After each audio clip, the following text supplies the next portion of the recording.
IR number 20201, incomplete ballpen display on sliding warning.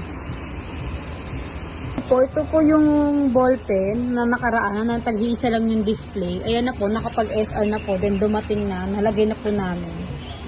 Ayan.